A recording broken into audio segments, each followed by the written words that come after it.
My name is Chanell Stone. I'm a visual artist based in Southern California, and I work primarily in lens-based media and self-portraiture.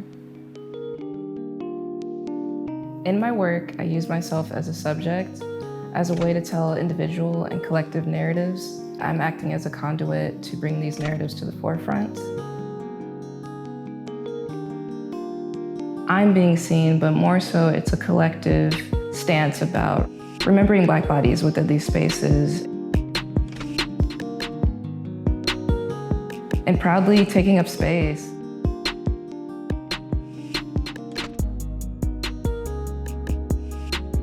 It's me, but it's operating bigger than me.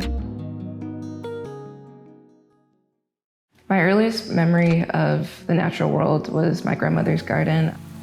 I used to help her as a child water and care for the plants. That was in Los Angeles, where nature is something you go to rather than something you experience in real time. Also, the vastness of Southern California makes it to where it's a car culture where you're not really engaged with the environment. The way that I make my work is so invested in personal interactions and being on foot and being close to the natural world. So in a way, it made me crave it even more. I was often taught that Black bodies didn't belong in nature. We belong in cities. I really wanted to push past that because that wasn't true for what I was feeling, but also it wasn't true for what I was seeing in my own family archive. My grandmothers are the ones that have taken the majority of these images, but also the ones that are caretaking for them. It's the connective thread back to our ancestral roots. My grandmothers really emphasized portraiture. I found inspiration and empowerment with this act of representing yourself in the best light possible. It's really a way to demystify the stereotype of Black bodies not belonging in the natural world outside of the lens of slavery. That desire has really propelled me to travel to new spaces and that either have personal lineage or a broader connection to the African diaspora at large. Resilience is a very important metaphor in my work.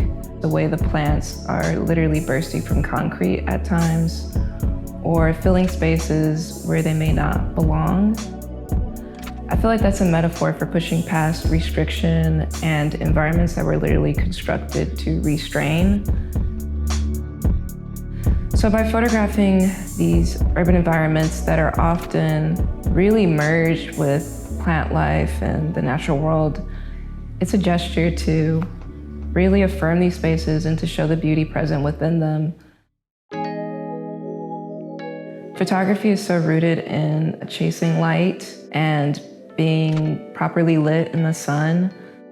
I started to find an interest in shadows because it was moving past those normal conventions and it seemed much quieter, and often painterly, things aren't so exact or precise. They become softer, they blend.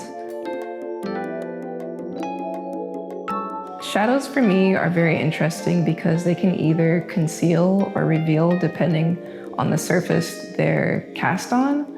And I think about that often in terms of Black history, which is American history, but often hidden in the shadows. I'm interested in bringing shadowed histories to the surface and also on the reverse, really embracing concealment. What is held back? What is just for us? What is just for myself? And having protection in the shadows.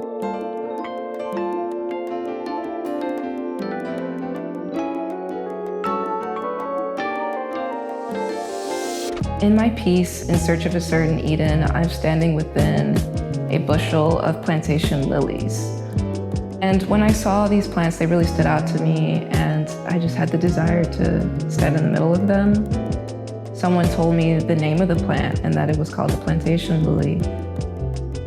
It made me think about plant migration and how plants migrate with people too, especially to America with enslaved Africans.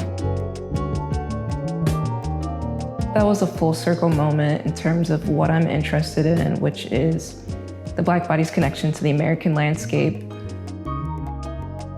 I want people to really sit with the work and look at the image closely and see a depiction of Blackness made in a Black gaze, and outside of the lens of any stereotype that typically portrays Black people in an alternative light. And really just embrace what's being shown in the photograph, which is a connection to something softer that requires full attention. It's led me to my work, it's led me to this place in my life. That's a big part of me, is just remaining curious. That's led me to some beautiful places that I otherwise would not have got to if I didn't question.